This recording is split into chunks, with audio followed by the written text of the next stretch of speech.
Quando falamos de personagens femininas marcantes, alguém com certeza pode acabar citando a Kurumi de Date A Live, já que essa obra nos apresentou inúmeras waifus de qualidade. A única coisa que não tem qualidade é a droga do protagonista, mas beleza. Hoje eu separei várias curiosidades sobre Date A Live que você provavelmente não sabia.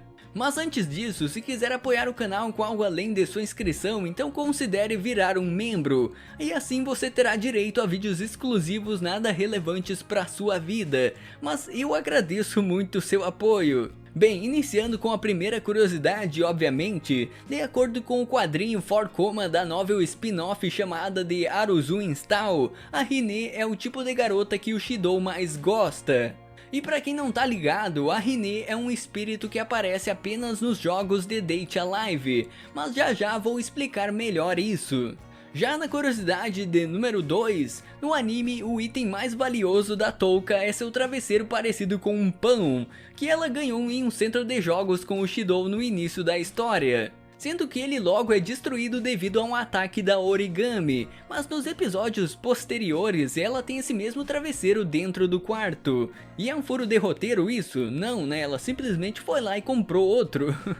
Bem, ainda sobre a Touka, na curiosidade de número 3, a coisa que ela mais ama é pão Kinako, e o que ela menos gosta são injeções. Já a Tenka, que é a forma inversa da Touka, ela gosta de onigiri de atum com maionese e ironicamente odeia pão Kinako, considerando ele muito infantil pro seu gosto.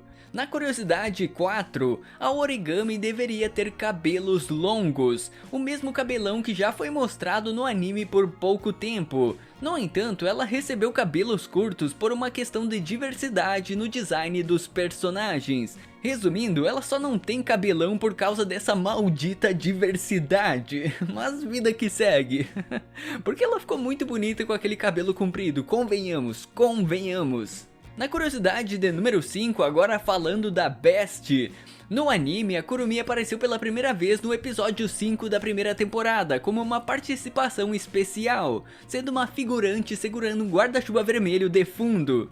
E esse tipo de coisa com aparições de outros espíritos de fundo se repete outras vezes também, não foi só um acaso com a Kurumi, sabe? E ainda sobre La Best Girl, na curiosidade de número 6, a Kurumi foi a primeira personagem a ser conceituada, com um esboço da personagem criado antes mesmo do início da série, antes dela ser escrita de fato. A Kurumi é tão foda que ela já existia sem mesmo ter uma história. Depois eu falo que ela é a melhor personagem da obra e ninguém acredita em mim, mas olha isso, ela já existia antes mesmo de Date A Live existir.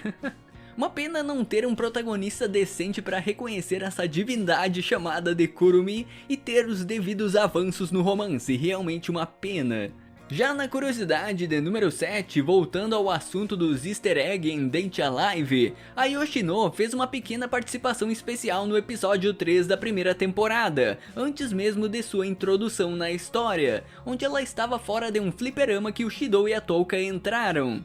E é como eu disse, isso se repete outras vezes também, como por exemplo com as irmãs Yamai, foi a mesma coisa, com uma participação especial antes mesmo de serem introduzidas de fato na história. Seguindo para a curiosidade de número 8, o design da Mukuro se inspirou nas lendas do Coelho da Lua, ou Coelho Lunar.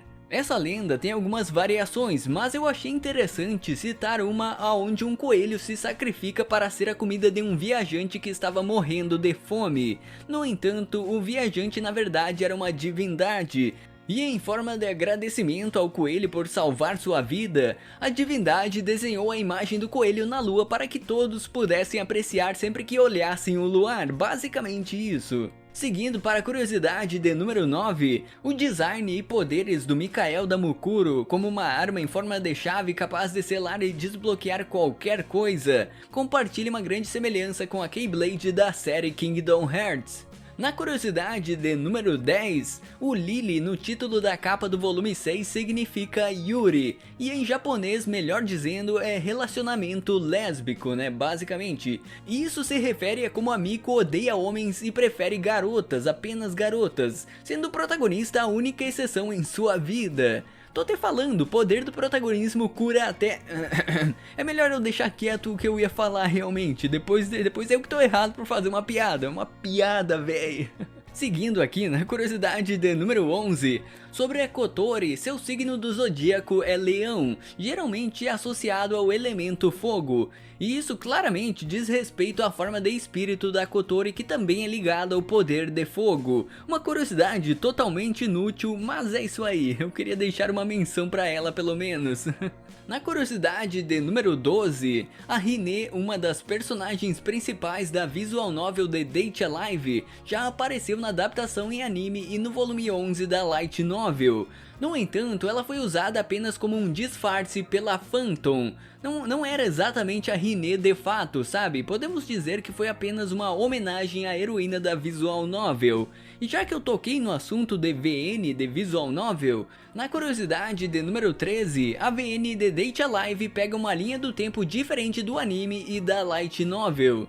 Mais especificamente, a VN cria sua própria linha do tempo com os personagens da série e acrescenta novos espíritos, que foi o caso da Hine.